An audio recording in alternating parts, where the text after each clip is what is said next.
Minority Advocacy Council. It's now time for our Thoughts on the Matter, a program offering opinions from all sides of the issues concerning local, state, and national topics of importance to the Jonesboro community. The views expressed in this program are those of the participants and do not necessarily reflect the views of KLEK 102.5 FM, the voice of Arkansas Minority Advocacy Council, or our underwriters, donors, or sponsors. Good morning, happy Saturday to everyone out there that is listening. Welcome to our Thoughts on the Matter on KLEK 102.5 FM. This morning our panel includes Mr. Brad Dowell, Mrs. Amanda Donovan, and Mrs. Norma Farrell. Good morning, everyone. Good morning. And I'm your moderator, Quabila Harden. All right, so today's topic, we're just going to get right into it. Today's topic is about the recent Arkansas executions and all the news that has surrounded that. There was a lot of controversy going into it to begin with due to the number of people that were scheduled to be executed concerning the drugs that were going to be used. And then there were events that followed that as well that made the headline. So I guess let's just talk about not necessarily how do you feel about capital punishment, but the rush to get into it. First and foremost, I kind of wonder what went through Governor Asa Hutchinson's mind. I mean, he knew that this is going to make headlines. Was this a statement?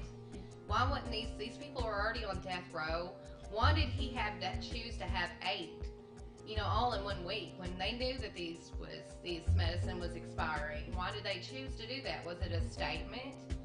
Or was it just lack of knowledge on how many, when the expiration date was? That's my real big question.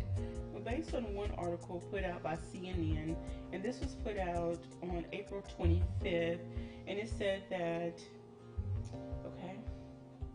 Hutchinson said it was necessary to follow the law and bring closure to victims' families, but with 1 week left, the state is behind schedule. 3 executions have been carried out. And this again was back in April. At this point, on April 25th, they had already done 3, and 2 more were to come the following week. And it says, and 4 are on hold as inmates exhaust their final appeals. We know that several of them were able to get, a stay? Were granted a stay because they were going through the appeals process. Right. Yeah, I guess it's a hard topic to even talk about in the first place because Governor Hutchinson said very first and foremost, he was following the law. Okay. So, if he is having to follow the laws that are set out before him, then is it more of an issue of that the fact we were doing executions, or is it simply just the number? So I guess that's a way to look at it as well. It's like if he is following the law and he is within the means of the law, then is it the sheer number, or is it the expiration of the drugs that people are having an issue with? That's what I'm thinking, the expiration of the drugs. They must be awfully expensive, or it's just that they wanted to do this. Because that's what stays with me, the expiration of the drugs. They kept saying, they're going to expire. And if they do expire, so what? Throw them away and do something else. Yeah, I would also agree with that. It's whether you're for or against the death penalty. That's a whole different topic. But, if there was an issue with the expiration of the drugs, as a person, I would be like, let's actually try to do this the right way and without any controversy, because capital punishment, no matter which way you look at it, whether you're for or against, it is a very controversial issue, either which way you slice it. All right. Any other thoughts? Anyone? Well, I'm with them. It's crazy. The numbers that they put I'm like, come on now, people. I'm like, just because the drugs are expiring, I know that they are expensive. Just regular pharmaceuticals. Heart medicine's expensive. But we're talking about people's lives. I know these people have done wrong in the past. And people, the death penalty, that, like he was saying, that's very controversial. Some cases and instances it needs to be instated. They were sentenced by their peers for the death penalty, but just because these pills and drugs were expiring, it's astonishing that we did this. It was like we herd them in there like cattle just because they were expiring. Yeah, there were a lot of topics on, why they chose the amount that they did. There was topics of course, the drugs. There was topics, of course, they had to follow criteria of having a certain amount of witnesses as well. For a while, they were reporting that they didn't have enough people to actually come in and bear witness because the state has to have a certain amount of people on a panel to see what's actually happening. Yeah, make sure. But again, this is something I actually asked last week after we were discussing this, is that if it hadn't been for the amount of people that were on the docket, would this even be an issue? Probably not. Because I think the news, definitely the media, as with a lot of topics, actually took this and ran with it. Arkansas this is the first time we did an execution in over a decade. Yes. Then they tried to kill everybody. Yeah, Right. we made national news with Yes. this. It wasn't just local; it was national. In every world, probably. So, if it had been in one or two, would we be talking about this? Probably not. But the fact that we had a certain quantity, and then the issue with the expiration as an excuse, that just, made for a snowball effect. And there's also question whether or not that this drug that they give them was actually, it wouldn't. How am I going to put this? It wasn't the actual intended use of the drug. Right. Right. So, my personal opinion, I would think that if this was such, being as again how serious of a topic that capital punishment is, I think they should have, reassessed. These people have been on death row for so many years. At that point, I think it would have been a good judgment call to just reassess the issue, and at that point, what's it going to hurt to delay it just to have this issue not happen? Okay. And go ahead. I wouldn't have wanted to use the excuse that the drugs were going to expire. That's what's staying with people. When you talk about, that's the only thing that really stands out with you so much. The drugs are going to expire. Why would you take a life? Because, and I know these people have done wrong. Yes, of course, they need some punishment. But why? Because a drug is going to expire. I need something stronger than that. Yeah, it's not like we're trying to make dinner because the food's about to go bad. We got people's lives at stake here. People's lives are at stake. And I understand closure, but I'm with Miss Nora here. Norma, that's. It makes me speechless. They could have come up with anything and everything. They got all kinds of publicity people. I'm surprised that they couldn't brainstorm and have something better. I would almost say it doesn't matter whether we're from the left or the right here at this table. We're all kind of on the same agreement. This could have been handled a completely different way for everybody. And it wasn't such very good publicity for the state of Arkansas. None whatsoever. In another article, it states that one of the drugs, and I hope I can pronounce this, Vicuronium is VECURONIUM bromide, the drug used to paralyze inmates. This came from, it says drug companies attempted to intervene. Distributor McKesson Corp tried to get the Arkansas Department of Corrections to return the supply of this particular drug, saying the drug used to paralyze inmates was only supposed to be used for medical purposes. So even some of the drug companies tried to intervene on not using or sending us back that supply.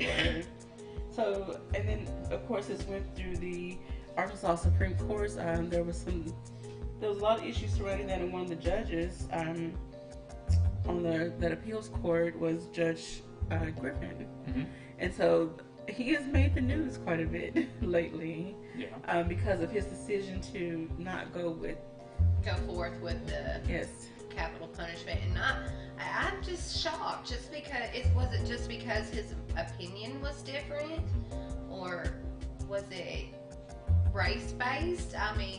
Why was he singled out just because he ruled on that and then thrown him to the curb? He ain't no different than any other court appeals. That's his opinion. Well, I can't speak on how people really feel, but in some other articles that I read, I think some of it could have been politically driven. There was a story where now they are trying to get rid of him off the Arkansas Supreme Court. I think it's the Supreme Court that he's on. I think I know the article you're talking about, and myself, sometimes I take Arkansas Times with a grain of salt, Okay. because they definitely have their agenda on most every article out there. But I will agree with a part of what they said is that, Griffin being the judge on this case, of course, the background is he threw out, well, not necessarily threw out the case, but he pushed for delay of the execution. Okay. Right? And I think probably not a bad idea. But after the fact, he was seen in the middle of protests against the Yes. execution. So, that comes into a whole different level of topic. Are we talking about execution, or then now are we talking about freedom of speech? Because part of what the article actually said was, in general, at what point does a person, even though they're in the public eye, at what point do they have to forego their constitutional rights? Yes, he is a judge, but in my opinion, from a PR standpoint, yes, he should probably abstain from being in the public eye on his personal opinion because he has to be unbiased as a judge. So at what point does he have to abstain his constitutional rights? Because I don't think there's anything that says he can't have an opinion outside of that realm. Well, when I ran for mayor, I sort of kind of fell into that. The employer who I worked for did not want me mentioning to anybody who I worked for, and that I was even running for mayoral office. I mean, my family, 90% of them are veterans, and I'm sorry. My opinion is my opinion, and freedom of speech is everything. But again, when you take a role, when you're in the public eye, yes, you have to abstain from certain things. Yeah, that's what I'm thinking too, because he was a judge, and his opinion is his opinion, but he probably shouldn't have said or demonstrated because of being a judge. Just being a regular person like you and I, yeah, we could have, but I'm not going to be on the jury, on the judge to make a difference in somebody whether they live or die, and tell the world. I think that's probably what hurt him. Yeah, exactly. You could compare that to a lot of other things. Like, prime example, we're here on the radio right now. Pavila and them, they have to follow FCC guidelines, Oh, yes, right? we Of do. course, right. But Yes, sir. at what There's point I can't sit here and say I have pure on freedom of speech and I can say everything I want to because we have rules, right?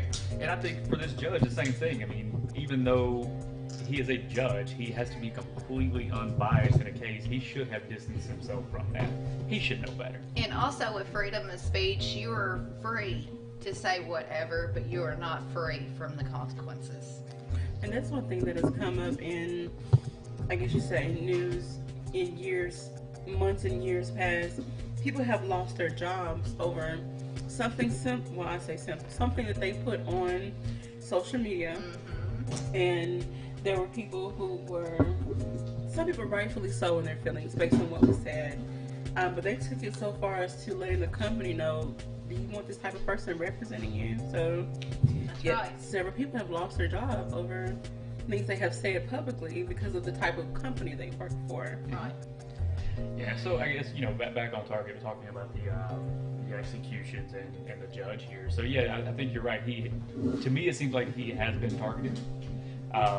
Now, part of the people that have targeted him, they are actually from the same party. So, I wouldn't really personally say it's a party-based issue, but I think it's more of a, somebody wants a job. I think somebody wants a job and somebody's being targeted, and whether it's good or bad, again, I think it should have been a judgment call on him of saying, I am highly involved in this topic. I should probably not be out there voicing my opinion when I have the authority and the power at that point to make a ruling. And I think he really crossed a line of, making the right decision, seeing as how he is in the public eye. All right. You're tuned into Our Thoughts on the Matter. If you would like to join the conversation, please give us a call at 870-277-1080 or drop us a message on our Facebook live stream. We would love to hear from you, so please join in this conversation. as Ms. Colby was saying, yeah, if you're out there and you'd like to weigh in on the thoughts on this, please let us know. I mean, that is exactly what this topic is about, hearing what the community wants to say on this topic. Alrighty. I know that there are a lot of people who are really who are on one side of the fence or the other concerning this. And they're even in the midst of this. In the midst of this, there was a story from one of the family members of the victim. They reached out to the daughter of one of the men that was executed. I think his last name was Williams. Even in the midst of that, they were able to come together. And that made headlines as well.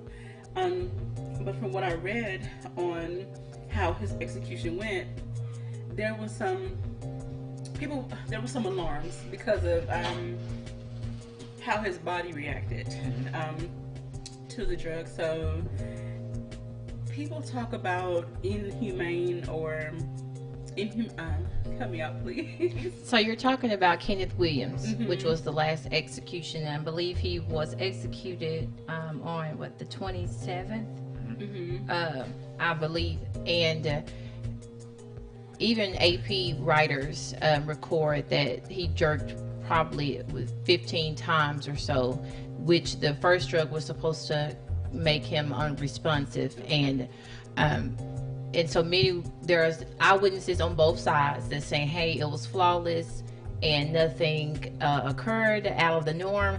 And then you have the opposite side that's saying, no, convulsions occurred, and they even saw his mouth moving, of course, which is a big concern. People are like, well, what does that have to do with anything? Because they're supposed to be paralyzed, going into the final step. So the fact that he was still moving, some people were saying that's, inhumane, which goes back to, I think one of the larger topics, and I'm just coming in, so hello everyone. And I don't know if you all discussed it, just referring to, is there humanity within capital punishment within itself, which kind of put Arkansas on the stage after these executions, and with the drug Mahaldam, am I saying it right?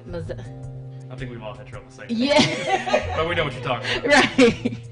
And that just, went to a larger picture. And of course, most people would just kind of have the sayings, well, he killed 4 people and he confessed. And even before he was executed, he gave his apologies again to the victims. But, nonetheless, Arkansas has capital punishment. And so if we're going to do it, we, as the government, you can't act as barbaric as the people that you're trying to execute, which, committed barbarous acts, in my opinion. So that's actually an interesting topic. So seeing as how we do have capital punishment, what do you consider inhumane? The end goal is the man is dead. That's right. The process. I think the people are complaining the process. Like, we're not supposed to make emotional, as far as as far as the government, is not supposed to make emotional decisions during the process. If you have the process, that there's still some type of dignity even in carrying it out, and saying, well, he murdered 4 people, so if he have convulsions or seizures, it doesn't matter, he got what he deserved. We're supposed to be above reproach. He is still a human being, Right. nevertheless, a monster. So, and again, I'm just trying to play devil's advocate here. What would be, in your mind, a humane version of capital punishment? Is there such a thing? We could go back to firing squad. Utah has it. After 2011, because of this drug and the expiration of this drug, and being in Europe, that's why. And you probably already have talked about this, which is one of the reasons why Arkansas rushed its decision for these inmates, because their supply is going out. And they, of course, in this controversy, everyone knew 2014, and I think in Oklahoma and Utah, these botched executions with this drug. And so being that the state already had it and wanted to use it, I think also, and we can probably cover this in the next segment, that there needed to be, in my opinion, a win with some parties. And so these were also political decisions to go ahead and get some of these actions out of the way. But, again, that's an array of topics. But going back to, if we're going to have capital punishment, again, we just have to be above, the acts of the people that you're executing. We can't be as barbaric. And at that point, we're going to get ready for our first break. So this will give us time to do some more research, everybody get their thoughts together. And we're trying not to be we're trying to get put off air. No. All right, so you're tuned into Our Thoughts on the Matter on KLEK 102.5 FM. Again, you can join the conversation, and we'll be right back after these announcements.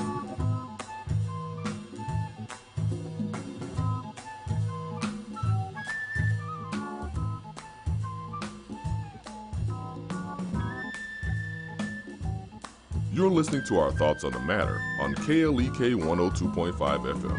We'll be right back.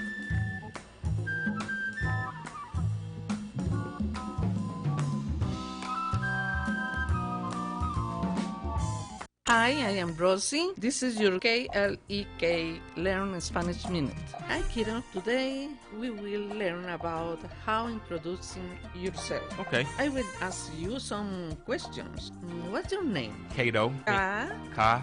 A T Te. O O. in Spanish. Now I will ask you what's your address. What is the KLEK address? The address is 1411 Franklin Street, Jonesboro, Arkansas, 72401. Okay. Now in Spanish. Uno, cuatro, Cuatro, uno, Uno, Franklin Street, Franklin Street, spelled like this. F, F, R, R, A, A, N, N, K, K, L, L, I, I, N.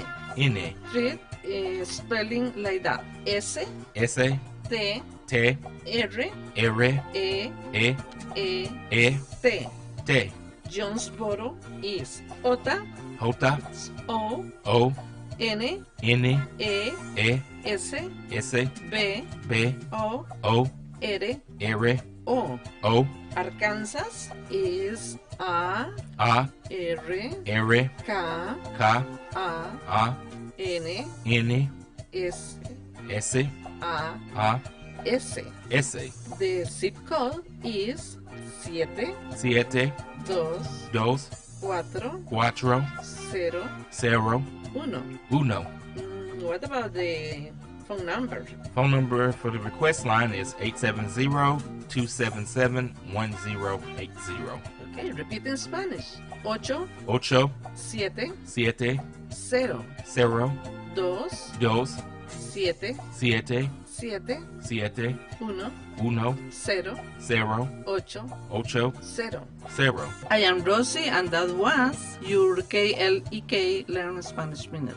My name is Asia. I'm a member of the Golden Fire Reds Majorette team. I'm asking you all to come see us May 12th, Friday night, 7 p.m. at the Epic Center, 1899 CR 333, Hasbrook Road in Jonesboro, Arkansas. It will be a lot of bucking and hair swinging. There will be also other dance teams there and entertainment. It's Majorette style dancing inspired by black colleges. I promise you will have fun. Also, remember to bring your mothers because we are raffling Mother's Day baskets. It's $5 to get in or 2 for 8. It is a fundraiser for KLEK and the Golden Fire Reds. Friday Night Live, May 12th at the Epic Center starting at 7 o'clock p.m. featuring the Golden Fireettes, Pink Diamonds, Dynamic Dance, Purple Dolls, and the Explosive Dreamettes dance teams. Don't miss it. The Mu Omicron Lambda chapter of Alpha Phi Alpha Fraternity Incorporated was established on January 1st, 1977, originally serving Blytheville, Arkansas, and now serving Jonesboro, Blytheville, Osceola, Marion, and West Memphis, Arkansas. Today, the chapter continues to make an impact by focusing on Alpha's national community outreach initiatives such as My Brother's Keeper, A Voteless People is a Hopeless People, Go to High School, Go to College, Project Alpha, Boy Scouts, and the March of Dimes. The Mu Omicron Lambda chapter of Alpha Phi Alpha Fraternity Incorporated is committed to Alpha Alpha's mission of developing leaders, promoting brotherhood and academic excellence, while providing service and advocacy to the community. More information about the Mu Omicron Lambda chapter of Alpha Phi Alpha Fraternity Incorporated is available at MOL Alphas on Facebook or via email at molalphas@gmail.com. When a woman gives her all to her boyfriend, she is hopeful about the future. Marriage was in her future plans until she received some shocking news. Now, with her dreams shattered and life altered, she has to pick up the pieces and move forward. It was in this experience that she realized that love has no protection. KLEK 102.5 FM and Massey Productions presents the inspirational gospel stage play, Love Has No Protection, a story that will inspire you, renew and reaffirm your faith, featuring performers from all over Arkansas, Texas, and Louisiana. One big show, 7 p.m., Saturday, June 24th, at the Arkansas State University Student Union Auditorium. Tickets are $10 in advance, $15 at the door, and can be purchased at KLEK, Cool Cuts, online at www.klekfm.org or by calling 870-277-1080. Bring the entire family Saturday, June 24th to the Arkansas State University Student Union Auditorium to see Love Has No Protection, the inspirational gospel stage play, 7 p.m. This event is a KLEK fundraiser.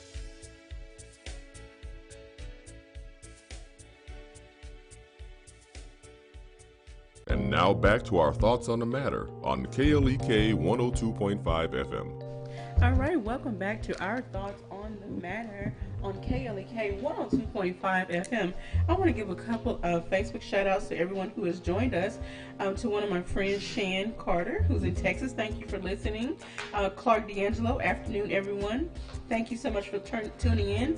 And Lachey Robinson, and to everyone else out there that I can't see, thank you so much for joining the conversation. Put your comments in the comment box. We want to hear from you. Today we're talking about the recent executions that took place in Arkansas and the controversy surrounding the drugs that were used, the time frame, and everything else in between. And one judge that has made the headlines, Circuit Judge Wendell Griffin. So let's see, where do we want to pick back up talking on this topic? Well, with Judge Griffin, you may already have pointed this out.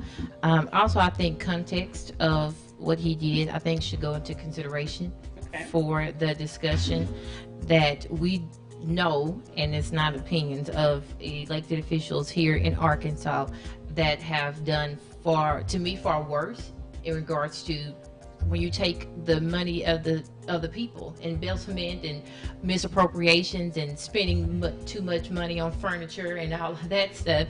You're misappropriating funds of us, the people who pay for you to be there.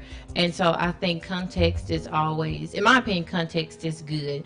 And for him to lay down on the lawn in the form of just how the prisoners are going to lay, and also he was demonstrating his faith as far as the crucifixion of Jesus Christ. I'm looking at that again in context, like, we've had people that, like I said, have embezzled money, took money from the people, and then someone who's laying on the lawn demonstrating. My context is that even though he knew, and I don't think he was not aware that there was going to be a backlash from this. I don't think he was worried about that, because this is not his first time doing things of this nature. Okay. So again, context, I don't think it calls for his seat. Okay. Because as of now, in this article, and again, there are multiple articles, so you need to read multiple sources and, dig and make a decision for yourself how you feel about it. But this one came out in the Arkansas Times on May the 2nd, and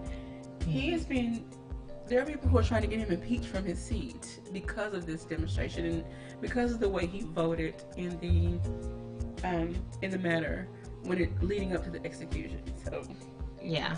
And then in the article, it also lists other individuals, not giving away their names, that committed other, I don't want to say crimes, offenses, and they were still able to either keep their job or they were able to resign quietly from their position without a big noise being made. But now, okay, it's like we're putting a name and a face to Judge Griffin, and we're putting him out there. And you know, based on this article, I think it's a political.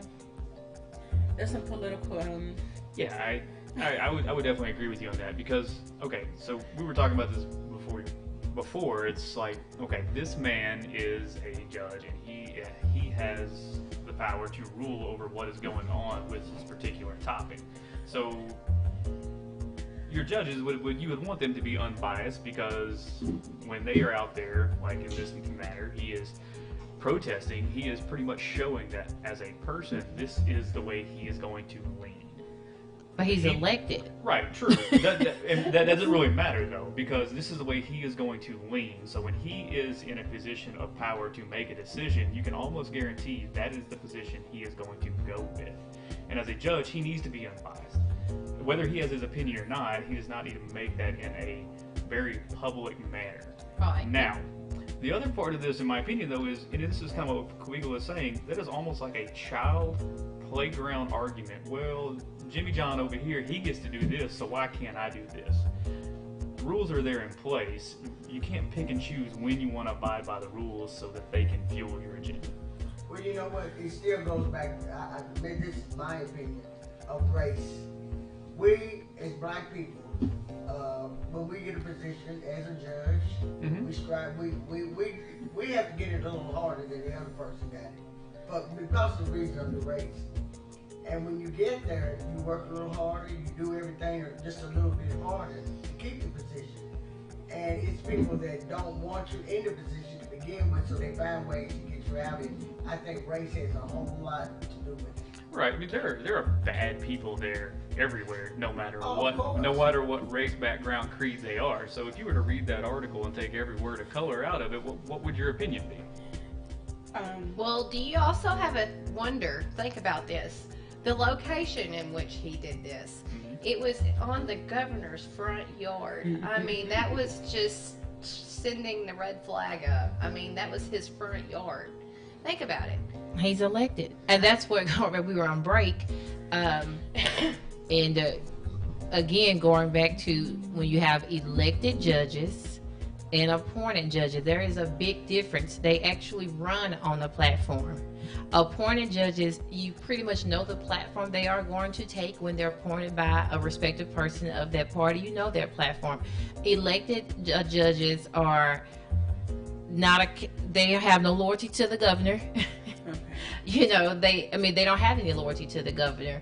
If they were appointed, it's, I think it would be a different story, and we probably would not even be having this conversation. Okay. But because he is an elected official, to where he knows his job comes from pleasing the people that got him into office, I am not surprised. And plus, being who this is, I actually heard him speak a couple of weeks ago when he was here in Jonesboro. I'm definitely not surprised at this his method of demonstration. I mean, I'm really not surprised, and I think that's why we're here. It's the history of some of his stances. Within himself. I think he was also the first judge to marry a same-sex couple here in Arkansas as well. He was the first judge. So he has just a history, to be honest, to where the national attention was on Arkansas concerning this topic, and I think that was just a smoking gun to kind of set the agenda and the tone. This was his contention with people started long before this demonstration. Okay. All right. Anyone else? And I think too that he might have made a mistake for him to do what he done. For the demonstration part of it. Yeah. And he can always get a slap on the wrist. Everybody else does. So why not him? And let him keep his position. According to the Arkansas, done something just a little fast. According to the Arkansas Gazette, this was not over capital punishment. It was over the fact that it was done with the drugs that it was done and how quick it was. He said it was like an assembly line of death, is what this man is saying. Yeah, in which garnered the attention I remember waking up one morning and Morning Joe was discussing Arkansas. And the question everyone was asking, why rush? Okay. They've been here for 20 years. And yeah, I mean, well, just the topic, like, why rush? The original plan was, 8 and 11 days. We know now that 4 was stayed, but 8 and 11 days. So that was a big thing. Like, you have capital punishment. It wasn't even the issue of capital punishment either from either side. It was just the rush. And that's something we actually all agreed on in the first segment. Was like, I think we all could have agreed that this should have been delayed, being in the manner that it was done. Oh yeah, because when you do things, it's like when you get ready in the mornings and you're running late for something. That's how this scene. You running late, something always goes wrong. Yeah. Because you're gonna hit your big toe. You're gonna do something. Or you leave the important stuff at the house. Right, when you act hastily, something is bound to go wrong. And when you're doing this type, oh my word, I personally, when I even have wanted to make this sort of decision, I'm just like, just set the dates. Arkansas has capital punishment. Let's set the dates and go according to there. And I think also the controversy too with the gentleman, I think Mr. Lee raised even to his last statement that he did not do it. And that raised a bigger question of the topic, no, without DNA evidence. And people are, the witnesses recounting that they were not even there. And so he, versus Mr. Williams said that I did it, and here's my apology. Mr. Lee, he went, like I said, to his dying state saying that he was innocent. And so that just also raised questions of, if you know that this is out there, again, why rush? Right. They've been on there for 20 years, on death row for 20 years already. What was a couple of weeks? All right, we have a Facebook question, which I think we've pretty much addressed, from Lachey, saying, do you think that race plays a role in the impeachment of Griffin? And Miss Norm, I think you addressed that. Yes, So I do. it could be. I mean, we never know. Was he on the Democrat ticket or was he on the Republican? He's a Republican. Republican. He's a And it's Republican. actually, from what I could tell, it's other Republicans that are actually trying to impeach him. Yes, and that's So- that's what I was So reading it's on not really a Arkansas party Gazette. issue to say at that point. Right.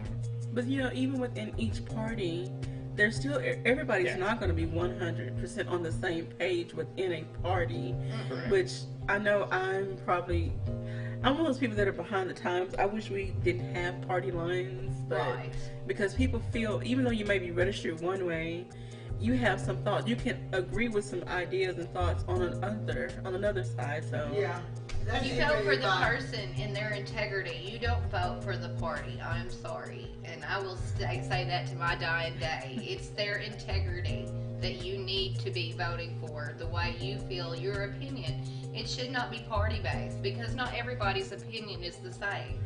And I wrote a it letter. just, I don't want to go there. So I'll get on that soapbox and I will not stop. I like I say, I'm a Democrat, have been all my life, but I wrote a letter to the editor, and it was pertaining to our president, and I was on his side in some issues, and I had to be very careful in my community or talking to even in my family, because they said, well, you're this about him and you're this about it, and I'm not. I'm just. are you talking about our current president? Our current president. Okay. And there's some things that I agree with that he's doing and he's done, and that's just my belief personally. But they don't like it. They don't want me to say it. But I mean, that's me. I'm gonna use what you just said to kind of talk about the Facebook question. Is like when I was reading those articles, and typically with a lot of articles nowadays, I try to read them without looking at certain descriptive adjectives about people. And reading those articles, honestly, I would have never, without looking at pictures, staying away from them, I would have never known what race or creed this person was from. I just saw a name, and just from reading it in that way, trying to put those type of blinders on and actually focus on the issues, I really think he overstepped an ethical boundary. Okay. And that's just my opinion. And that's clearly stated. Yes. It's clearly, Yeah. But I think But again, I don't think I don't think he. lose his job because of it. I don't think it warranted impeachment. For sure, Personally, they probably should have just took him off of it. We've had whole governors that done way more than that. Yeah. But I do agree. And it goes Ethical back to boundary. When do you want to actually follow the rules, and when do you not? And that's kind of the issue I think we're seeing right here, right now. It's like, yes, he probably should he be impeached? Maybe not. Should he be put on something else? Probably so, because it's a big topic. According to the Arkansas State Gazette pertaining to the Facebook question, we as the General Assembly can remove the stain that Griffin has left on our judicial integrity, the legislator Republican lawmaker concluded. And this is what's driving the party, because it feels like he stepped his bounds, because when you're a judge, any even federal judges, you can ask them, they are supposed to abstain and be unbiased. And that's why that your personal opinion does not matter. I'm telling you, I know, and I get that, and I do agree about the ethical boundary, but I'm telling you, there's just a stark difference in your thinking of things when you are elected. Because you have to run another election. I don't know if he's turned, but you have to. You're trying to, again, getting the votes of your people. So I'm just not surprised at his actions and just taking the, I don't even know if you want to say, initiative on this subject. Maybe he's acting like any other official. I see an opportunity to jump in this fray of things again as an elected official. He's elected, so right therefore now, the elected officials are held to a different set of rules than most people. So. We have a Facebook comment from the Shade uses tiptoeing around issues ? I guess she feels that we are being a little too, I don't know. Well, I don't think we can say what we don't. I appreciate the question. I don't think we can just say what we don't feel. I think it's just like I said, it's multifaceted. I think race is definitely probably a part of it. We all know that. But again, knowing the history of this judge, it's, there's just other things which is off topic for our conversation. But maybe, like I said, he performed the first same-sex marriage here. That definitely, if you go back and look at those articles concerning that did not go over well with his, trust me. I mean, so, it's just multifaceted. Do you think it's because of the religious standpoint that most Republicans stand on when it comes to, because of... Definitely when it gets to party grain. Okay. Definitely. Here in Arkansas, for sure. Okay. For sure. For the cops, you've been mighty quiet. I'm just trying to catch up. Okay. I don't feel it's a race card. Me, myself, and I don't feel it's a race card. Okay. And the reason why I don't feel it's a race card, just like he was saying, pull it out. Quit. Don't look at pictures. Read it. It's due to him not being, he's supposed to be unbiased. Now, I've got family who are homosexuals. I love them, whatever the hell they feel, but that's what they want, that's what they want. That's not my opinion. But when you go and you're making a ruling on a case, your ruling is what you need to be. You don't let people you're supposed to be unbiased. And when you go and lay out in front of the governor's yard right after making a ruling on this, that's where the problem is. That's what the Republicans are talking about. And I'll be the first one to tell you, I'm not a Republican nor am I a Democrat. But him being unbiased as a judge, they are held to a different level than what most people are. You're free for freedom of speech, but you're not free from the consequences. Let's bring it closer to home. What if someone did that to our mayor? They had an issue with something that went down, and we have several elected judges. How do you think that would Mayor Perrin would feel? Well, but I think that's the thing. In this context, the feelings of the head of or the symbol, like the Governor Hutchinson or Governor Parent. I don't think I wouldn't take that into context. I mean, I don't think it's. They may not like it. Okay, it's the law and the ethical boundary. I think we're discussing. I don't think he may not like it, but that's not relevant. Mayor would try to fire somebody because of it. If you go back to the guy that was over the Parks and Recreation, Costly, what he did on social media, and he just gave him a couple weeks off. A lot of people thought that he should have been fired, but I mean, it just depends on who's in charge. Maybe we just have to look at the full extent of the person's work history and see, okay, at what point does their actions, and this is local, global, whatever, look at their actions over the course of their job history, over the course of the history of them being in that position.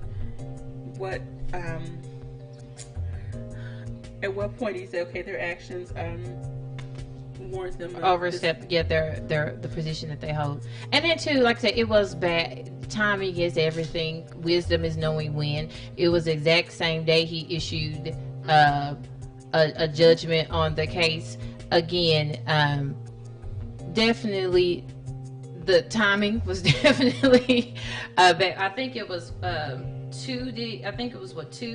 issued 2 stays on the exact same day, and then goes and lays on the lawn. Probably a little tacky. Yeah, he definitely made a mistake. We have another question. The question is, does anyone remember the trial of the West Memphis Three? They all had biased opinions. They weren't impeached. I'm not very familiar on that case, and I guess we'll look some information up on that. Maybe that can be a topic for another day. I think I was like 9 years old when that happened. I was little. I was pretty young. Looking back, I mean, it was all circumstantial evidence, and they should never ruled. All right. Well, with that's why it was. We're going to get ready to take a quick break, and we'll pick this conversation up when we come back. You're tuned into Our Thoughts on the Matter on KLEK 102.5 FM. You're listening to Our Thoughts on the Matter on KLEK 102.5 FM. We'll be right back.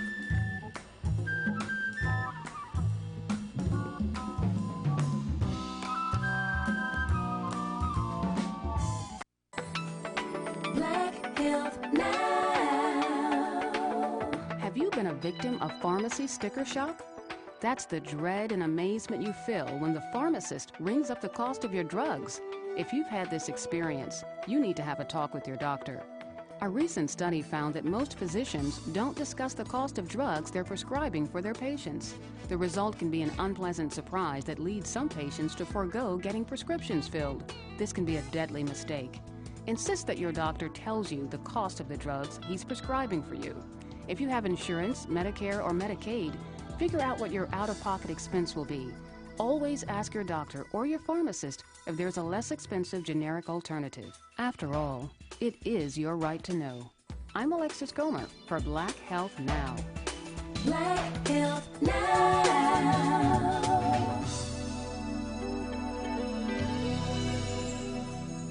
Black Health Now is made possible by the Jonesboro Alumni Chapter of Delta Sigma Theta Sorority Incorporated, a nonprofit organization dedicated to uncompromising commitment to communities, service, leadership, empowerment. www.jonesboroalumnidst.org. The McDaniel Law Firm, 400 South Main Street in Jonesboro, is a firm believer in justice and equality for the minority community. The McDaniel Law Firm has fought for our rights for over 44 years. The McDaniel Law Firm offers legal help for wrongful death as well as trucking and automobile accidents. Bobby and Brett McDaniel are available for a free consultation at 870-336-4747 or at www.mcdaniellawyers.com. Starks Auto Plaza, your pre-owned superstore, is a longtime supporter of KLEK. 2829 Red Wolf Boulevard, Starks offers clean, reliable vehicles of all makes and models. Starks also offers no-hassle pricing, friendly service, financing options with approved credit. At Starks, you're always family, and our motto is, we never say no. 870-203-9980. StarksAutoPlaza.com. Cinderella turning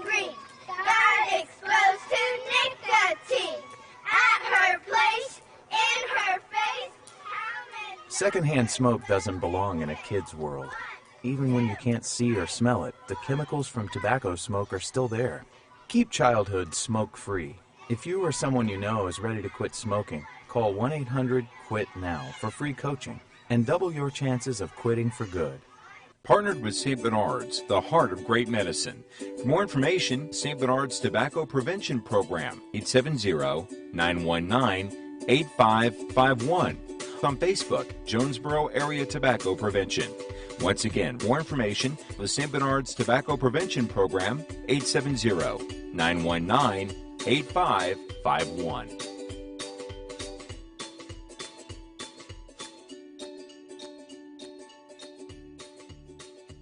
Hey, what's up, Jonesboro? This is Hezekiah Walker. I'm so blessed to be on the radio here at KLEK 102.5 FM.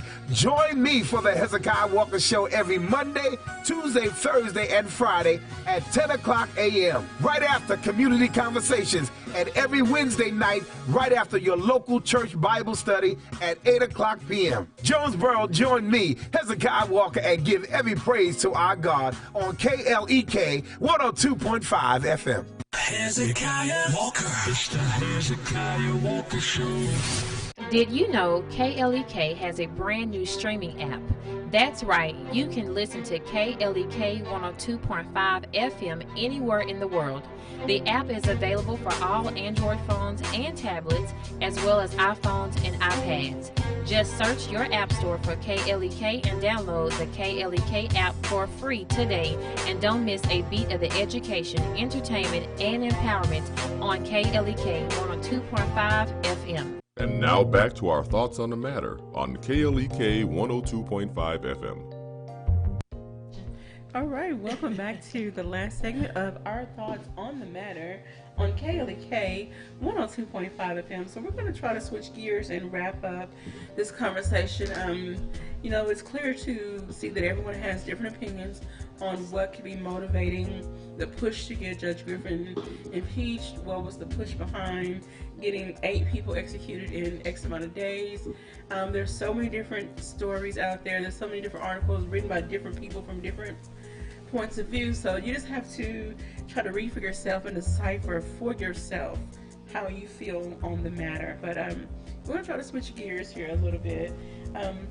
Ms. Shaquetta had an idea of how to switch the topic, switch the conversation concerning capital punishment. Yeah, I just think and thank you to everyone that submitted questions and are tuned in. We know that this topic, you can go on for days, months, weeks, years, which would have proven itself. But one of the things that even goes to the larger context, I think, of this whole conversation is that it's capital punishment, and that's what I would like for us to kind of divulge in. It's capital punishment a real deterrent to crime? Okay. You mean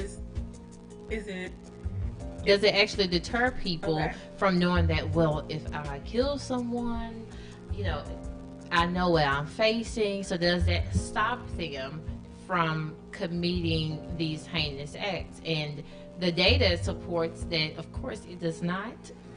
Because most people would assume that, well, hey, if I kill someone, I get on death row, I'm probably at least going to live another 20 years because of the appeals process. And that's statistically what happens. Okay. I mean, these are, just for Arkansas, what they've been on death row? 20 plus years. 20 plus years because of the appeals process. And it's expensive on the state as well. But going back to the question, is capital punishment for the United States, is that really a deterrent to crime? It's not. Most crimes done in haste unless it's premeditated, and then there's a motive behind it. But I am for the death penalty in certain cases, and that solves. You need an eyewitness, DNA proof. It needs to be 100% that you know without a doubt that that person is the way it's done. And also, to save the appeals process, the attorneys and the DEA and the investigators, they need to be on the books. They need to be on the road. Make sure that you do it right, because that's how they get off. Some of them is the way that their proceedings was done, the way the paperwork was done, the way the investigation was done. That leads to another trial and mistrial, because But Their appeals process but was done that wrong. changes seem like with every case. It's always something done wrong. Right. And it's easy to get off, like I know some things that people that got off here in Jonesboro recently because time, 60 days, you got to, do a conviction in 60 days. All right, we have a if phone not, call. it's over with. Good morning, caller, or good afternoon, caller. How are you? Hello, I'm doing good. I decided to call in because I'm not really for the death penalty, but I know it's necessary. But I believe just the way that they did that, I'm just against that part of it. I totally agree with you. I mean, 8 people in 11 days. It sounds like they're on a assembly line of death due to expiration of drugs. Now, I mean, their motives and what they did was wrong, and yes, they do need to be penalized, and yes, they were judged and sentenced by their peers.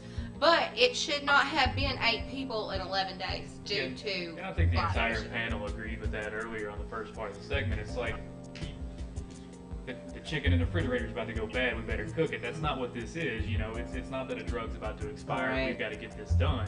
It should have been handled in a completely different manner. It really should have. Is it because of the 8 in 11 days, or just because 8 people got electrocuted? Well, it was because of the 8, and it was because of the drugs, and they used the drugs as an excuse An to egg make it timer. matter. We were on an egg timer. Your governor accountable for that too, because that's part of the Well, I have some numbers that I Thank you want for to your share. hello. Oh, I'm sorry. Go ahead. Hello. I think she hung up. Okay. Yeah, thank you. Thank you for your call. I have some numbers I wanted to share, and actually, there was a report released by the Criminologist Society in 2012 that said the crime in the United States has, I think, about 50% has gone about 50%. Crime is not. The capital punishment is not a deterrent to crime, and that was the question that I was asking. So really, and maybe this is a pickup topic, is capital punishment more about retribution, or is there a larger goal for the law and order of society? Since 1820 in the state of Arkansas, there have been a total of 505 individuals, and that's according to Wikipedia, since the 1820s. Executed in the state of Arkansas. Over 500. All right. Well, I know this topic can go on, and unfortunately, we are about out of time. And everyone is going to feel the way they feel about capital punishment. And I feel that no one should be persecuted for their personal opinion. So I'd like to thank everyone for joining us today. Thank you for your questions and comments on our Facebook live stream and the phone calls. Thank you to our panel for joining us on this Saturday. So please join us next Saturday for another segment of Our Thoughts on the Matter on KLEK 102.5 FM. We would love to hear from you, the community. What topics would you like for us to discuss?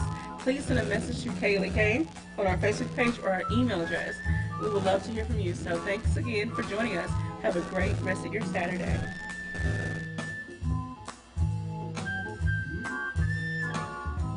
Thank you for listening to our Thoughts on the Matter on KLEK